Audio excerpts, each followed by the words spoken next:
On va en parler avec notre premier invité, Manaz Shirali, qui est sociologue, spécialiste de l'Iran, qui est son pays d'origine et qui est auteur de ce livre Fenêtre sur l'Iran, le cri d'un peuple bâillonné que vous voyez s'afficher à l'écran. Bonsoir Manaz Shirali, merci d'être avec nous depuis Paris, dans le studio i24 News.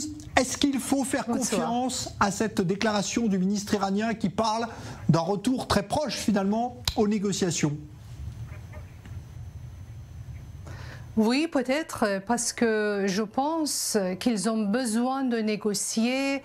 Les caisses de l'État iranien sont vides et donc les négociations sont susceptibles de ramener des dollars américains dans les caisses iraniennes. Donc on peut lui faire confiance. Ouais. Alors justement, il y a eu il y a quelques jours cet ultimatum qui était lancé aux Américains. Débloquez-nous ces 10 milliards de dollars d'avoirs bloqués, sinon on ne viendra pas négocier. Est-ce que le fait que cela a été rejeté par les Américains ait pu changer la stratégie de l'Iran ?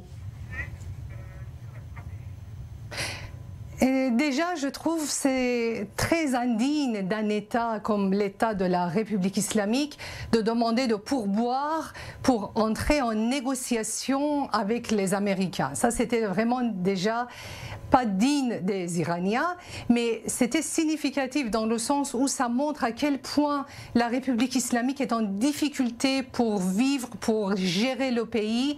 Et d'ailleurs, aujourd'hui, c'est un régime qui s'est transformé en machine de répression et n'arrive plus du tout à gérer quoi que ce soit en Iran. Donc, cette demande de 10 milliards de dollars, c'était vraiment une demande de pourboire et c'était vraiment quelque chose qu'on n'attendait pas des dirigeants de la République islamique parce qu'ils avaient gardé toujours la tête haute devant les Américains, dans le sens où les intérêts nationaux des Iraniens ne rentrent jamais en leur ligne de compte. Ils pouvaient tenir tête aux Américains, de dire que nous sommes plus forts que vous.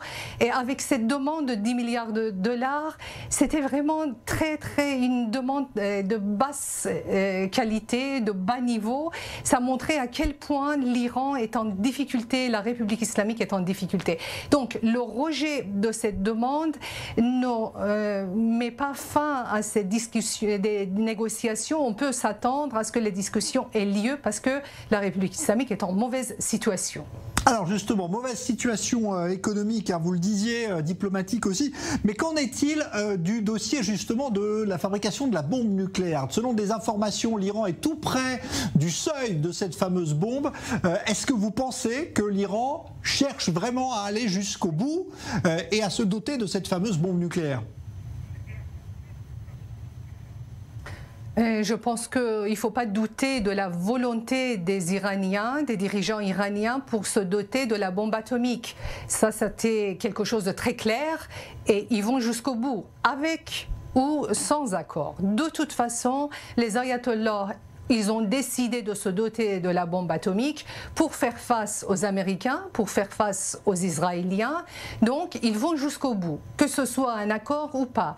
Un accord pourrait éventuellement donner le change aux Occidentaux que l'Iran est en train de rentrer sur le chemin, sur le droit chemin.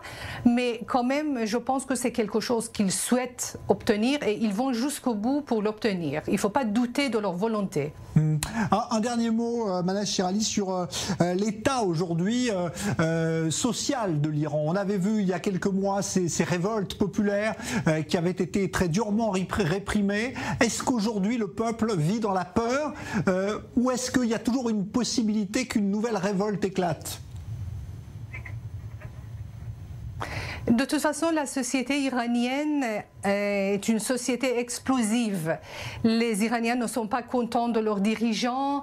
L'insatisfaction est à son sommet. Et ça fait longtemps que les dirigeants iraniens ont cédé de gérer ce pays. Et là, comme je viens de le dire, la République islamique s'est transformée en une machine de répression. Donc, dans cette situation, vous pouvez imaginer que les Iraniens souffrent au quotidien. À un moment ou à l'autre, la société pourrait exploser, mais il est vrai que la peur est immense parce que la République islamique tue sa propre population, ses propres ressortissants. Il n'a jamais cessé de régner par peur, par la terreur. Merci beaucoup Manaz Chirali. Je rappelle que vous êtes sociologue et auteur de ce livre, Fenêtre sur l'Iran, le cri d'un peuple bâillonnais, dont on a vu la couverture s'afficher à l'écran. Alors